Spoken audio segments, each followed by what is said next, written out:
very simple statement. I am a survivor of childhood sexual abuse. My elementary school principal sexually abused me from kindergarten to the end of grade 3. So those are usually the only details that I really share about that, because the physical acts are totally insignificant compared to the emotional scars that were left behind. My children will ask me, sorry, I'm used to walking around when I speak, so I'm just going to walk in. So my kids will say to me, Mom, why do you share anyway? Because it's really private and it's something that you maybe shouldn't share. But in my view, we all have a journey. We all have a story. This is my story, and if my story can help one person, I'm happy to share it. So that's what I'm here for tonight. My hope is that I can help one person to find hope or inspiration to fight their own battle in their own journey, whatever that may be. And I'll fumble with my cards as well. So that principal made a choice. He made a choice to satisfy his needs via my body. He made a choice not to get help. He knew it was wrong, and he chose not to get help. It wasn't my fault. It wasn't my parents' fault. It was his choice. He didn't think or care about the emotional scars that it would leave behind, again, because it wasn't about me, it was about him. Of course, I didn't know either. I was a little girl. I had no idea the emotional scars that it would leave behind. I just went with what was happening when it happened, as often as it happened, and when it ended, I knew it would start again sometime and it would end again. So really that was all it was to me as a child.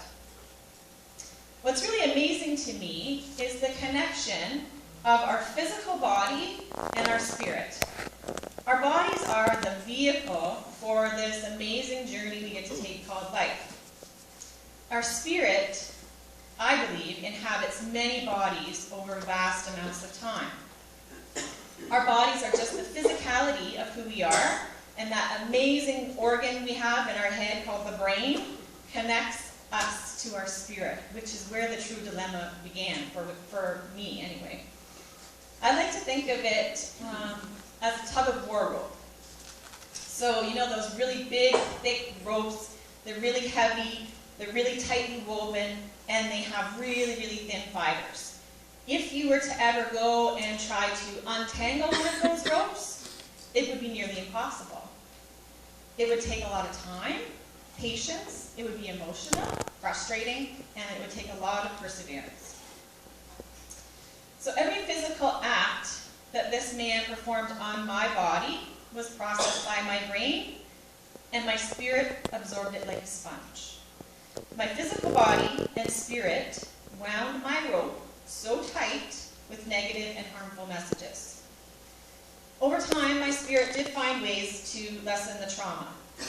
I physically left my body during the physical acts. I wasn't there. My spirit was not there. It was like I was floating above myself. I began to hate my body. I saw it as dirty. It was bad. It wasn't something that was supposed to have pleasure at all.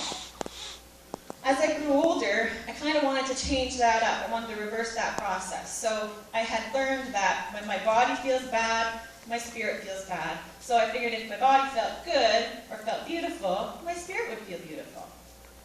So I began to dress a little revealing at an early age.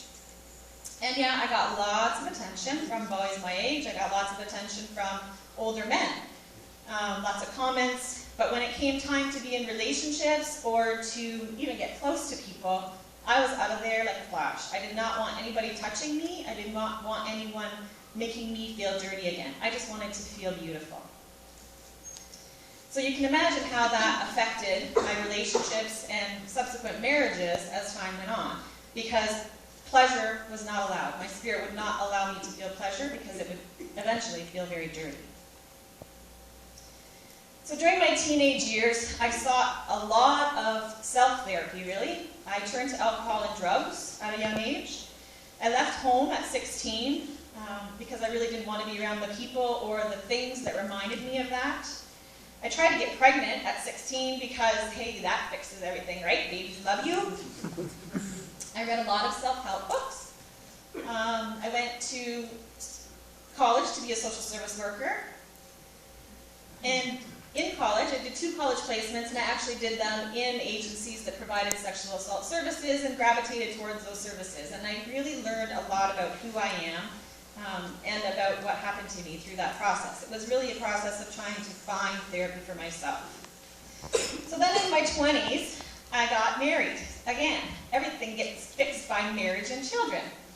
So I thought, if I have a husband that loves me, I went on and had 3 kids. Of course, they're going to love me. Well, they do, but the marriage didn't work out. I ended up divorced.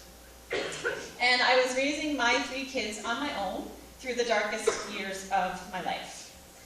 I had planned my own suicide many times over the years. The last time I planned it was, I don't even know how many years ago, but my kids were young, and I planned to take them with me. We were all going together in our home with carbon monoxide poisoning. I don't know how or why, but something always stopped me, which I'm very thankful for. And it was time that I did start trying different therapy. Not just self-therapy, I needed to actually see therapists, I figured.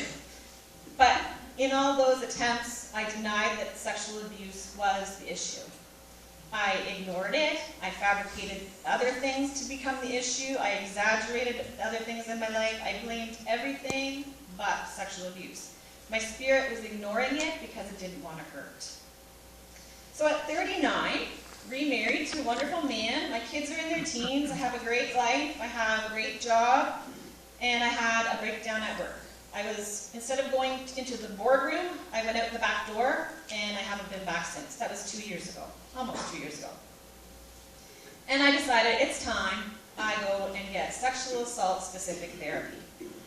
I decided this isn't going to consume my life anymore. This has got to be what the problem is.